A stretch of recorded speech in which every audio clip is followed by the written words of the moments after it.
తెలంగాణలో మహిళలపై అఘాయిత్యాలు పెరిగిపోతున్నా ప్రభుత్వం నిమ్మకు నీరెత్తినట్లు వ్యవహరిస్తుందని మాజీ మంత్రి బీఆర్ఎస్ ఎమ్మెల్యే సబితా ఇంద్రారెడ్డి ప్రశ్నించారు. అసెంబ్లీ సాక్షిగా ఎమ్మెల్యేకే అవమానం జరిగితే సామాన్య మహిళల పరిస్థితి ఏంటని నిలదీశారు. తెలంగాణ సీఎం రేవంత్ రెడ్డికి మహిళలంటే ఏమాత్రం గౌరవం లేదని ఎద్దేవా చేశారు. మరో ఎమ్మెల్యే సునీత లక్ష్మారెడ్డి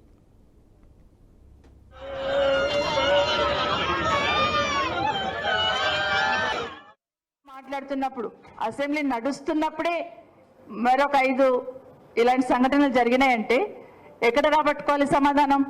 అసెంబ్లీలోనే చెప్పాలి కదా. దీని కన్సర్న్ మినిస్టర్ ఎవరున్నారు?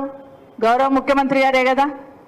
ఈరోజు అడుగుదామని ఉదయం నుండి 10 o'clock నుండి మొదలు పెడితే 2:30 గంటల వరకు మించుమించు అంటే 4:30 గంటలు నిల్చుంటే కూడా, ఆడబిడ్డలుగా మేము ముగ్గురం 4:30 గంటలు అసెంబ్లీలో నిల్చుంటే కూడా కనీసం మైక్ ఇవ్వడానికి భయపడతా ఉన్నారు.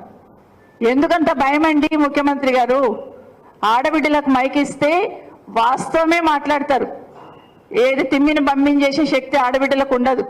వాస్తవం మాట్లాడే ప్రయత్నమే చేస్తూ ఉంటాం. కానీ ఈరోజు మైక్ ఇవ్వడానికి నిజంగానే చరిత్రలో ఉండిపోతుంది. రేవంత్ రెడ్డి గారు ముఖ్యమంత్రిగా ఉన్నప్పుడు, కాంగ్రెస్ ప్రభుత్వం అధికారంలో ఉన్నప్పుడు అసెంబ్లీలో 3 ఆడబిడ్డలు 4:30 గంటలు నిలబడితే కూడా మైక్ ఇవ్వలేరనే మాట చరిత్రలో ఉండిపోతుంది ఖచ్చితంగా. కానీ మన రాష్ట్రంలో అత్యాచారాలు పెరిగిపోయినాయి. ఈ 8 నెలల కాలంలో లా అండ్ ఆర్డర్ పూర్తిగా అదుపు తప్పింది. ఈ 4 రోజుల్లోనే మనకు 48 గంటల్లోనే 5 ఇన్సిడెంట్స్ మన దృష్టికి రావడం జరిగింది. కానీ ఇంకా రానటువంటి ఇంకా ఎన్ని ఉన్నాయో ఒక్కసారి ఆలోచించాల్సినటువంటి అవసరం ఉంది. 2 మహిళా మంత్రులు ఉన్నారు, ఊరికే శాసనసభలో మాట్లాడుతూ ఉన్నారు. మరి ఈ విషయంలో మొన్న లా అండ్ ఆర్డర్ విషయంలో మరి మాట్లాడినప్పుడు ఇంకా ఎందుకు స్పందించలేదు? మహిళా మంత్రి ఉన్నారు. అంతకుముందు గత ప్రభుత్వంలో జరిగినటువంటి విషయాలపైన వారు మాట్లాడుతూ మరి ఇది జరిగింది, అది జరిగింది, గత ప్రభుత్వం మాట్లాడితే ఒక కాంగ్రెస్ పార్టీ ఎమ్మెల్యేలు మాట్లాడితే నోరు తెరిస్తే గత ప్రభుత్వం అనే స్టార్ట్ చేయడం జరుగుతుంది. మరి గత ప్రభుత్వంలో జరిగిన వాటిపైన మీరు స్పందించి ఆ రోజు చిన్న విషయాలైనా పెద్ద విషయాలైనా మీరు మాట్లాడడం జరిగింది.